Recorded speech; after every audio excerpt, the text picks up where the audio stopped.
আসসালামু আলাইকুম। আশা করি সকলে ভালো আছেন। আমি আজকে বিকেলবেলা একটু রাস্তায় বের হয়েছি, বাজারে যাব। আপনি দেখতে পাচ্ছেন রাস্তাঘাটে খুবই পরিস্থিতি অবস্থা খুবই খারাপ। বৃষ্টি 2-3 দিন যাবৎ কমছেই না, এক সময় কমে এক সময় বাড়ে, নাজেহাল অবস্থা।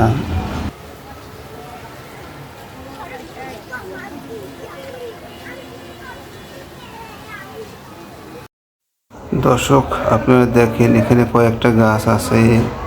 এই গাছগুলো বৃষ্টির আগে দেখতে খুব একটা ভালো দেখা যায়, বৃষ্টির পরে দেখতে খুবই ভালো লাগতেছে। এই হলো আমাদের হিরো ভাই। আসলে লোকটি দেখতে একটু অদ্ভুতের মতো নেই, কথাবার্তা ভালোই আছে, ব্যবহারও ভালো। অনেক দূর থেকে আসলে ওনার ঝালমুড়ি খেতে লোকজন আসে। খুব ভালো লোকের মনেটা মোটামুটি। বৃষ্টির কারণে আসলে রাস্তায় নামতে পারে না, তো এই জন্য রাস্তার উপরে বিক্রি করতেছে এখানে একটা দোকানের সামনে।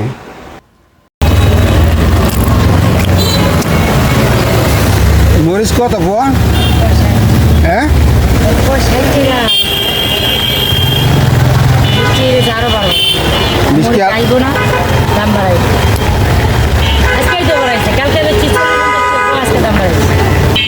তো কমাইবেন না? ভ্যানে দিবি আছে আমি 40 টাকা কোনটা? এই মরিচ আমরা বেশি এটি বেশি পচা ধুয়ে উঠেছে, বস্তা ভরা ফুটছে গেছে। এই মরিচ আমি বাচ্চা আবার ধোয়া দেয়, রামগো মরিচকে ধোয়া পাইবা এক একটা হাজার তরটা দাঁড়িয়ে দিয়ে আবার ডাইকে দিচ্ছি, এক পুরা পানি ফেলে মরিচ উঠছে। মরিচ যদি 15 দিন খেয়ে খাও তারপরে কিছু তা দেন এক পাত আধা পোয়া দেন। জর্জরা মরিচ, হ্যাঁ, এটা জর্জরা মরিচ।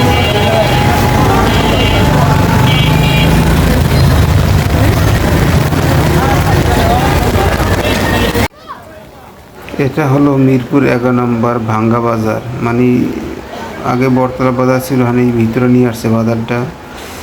বৃষ্টির কারণে আসলে মানুষজন এলোমেলো হয়ে গেছে, বেশি একটা লোকজন নাই।